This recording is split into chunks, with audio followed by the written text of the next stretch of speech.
வணக்கம். நேற்று நம்முடைய தலைவர் எம்.கே. ஸ்டாலின் அவர்கள் விஜய்க்கு வாழ்த்து தெரிவிச்சிருக்காரு.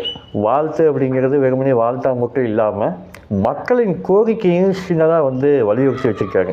உதாரணத்துக்கு மகளிர் உரிமை தொகையில் கை வச்சிடாதீங்க, 2500 கொடுக்கறது கொஞ்சம் கஷ்டம்தான், இருந்தாலும் 1000 ரூபாயாவது கொடுக்க பாருங்க அப்படின்னு சொல்லியிருக்காரு. அது மட்டும் இல்லாமல் ரொம்ப ஸ்பெசிஃபிக்காக காலை உணவு திட்டத்தை கை வச்சிடாதீங்க அப்படின்னு சொல்லி ரொம்ப வலியுறுத்தியிருக்காரு.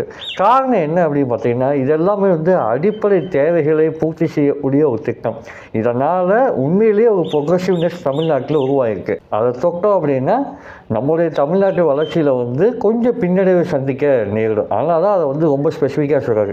இப்படி மக்களுடைய குறைகளை கருத்துக்களை முன் வச்சு வலியுறுத்துறதுனால தான் அவர் இன்றைக்கும் எங்களுக்கு மக்களின் முதல்வராகவே திகழ்கிறாரு.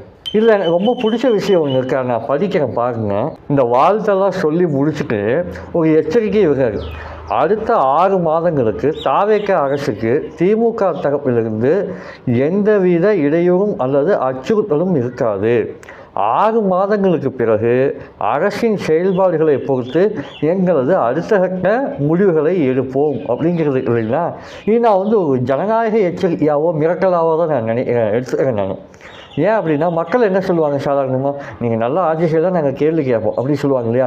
அதை மக்களோட குரலாகவே இருந்து ஒரு எதிர்க்கட்சி தலைவராக இதை பதிவு செஞ்சுருக்காரு.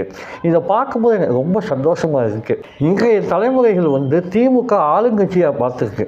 ஆனால் வலுவான ஒரு எதிர்க்கட்சியாக திமுகவுடைய செயல்பாடுகளை இந்த தலைமுறைகள் பார்க்கறதுக்கு கவனிக்கிறது வாய்ப்பில்லாமல் போச்சு. அதனுடைய குறியீடு தான் இந்த பதிவுன்னு நான் நினைக்கிறேன். நீங்கள் என்ன நினைக்கிறீங்க அப்படிங்கிறத நீங்கள் கமெண்ட்டில் சொல்லுங்கள்.